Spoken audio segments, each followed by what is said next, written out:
దేశంలో direct selling industry వేగంగా అభివృద్ది చెందుతోంది.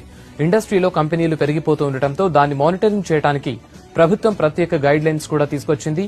ఉపాధితో పాటు లాభాలు కూడా పెరగడంతో ఎక్కువ మంది ఈ రంగం వైపు మొగ్గు చూపుతున్నారు.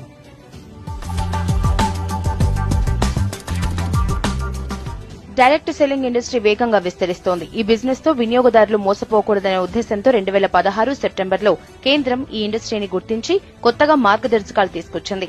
అన్ని రాష్ట్రాలు కూడా ఈ గైడ్ లైన్స్ ని ఫాలో అయి తమ పాలసీల్ని తీసుకురావాలని సూచించింది. ఇప్పటి వరకు అసోం, ఒడిశా మాత్రమే డైరెక్ట్ సెల్లింగ్ ఇండస్ట్రీకి గైడ్ లైన్స్ తీసుకొచ్చాయి. 3 రాష్ట్రంగా ఈ మధ్యే తెలంగాణ ప్రభుత్వం కూడా ప్రత్యేక గైడ్ లైన్స్ తీసుకొచ్చింది.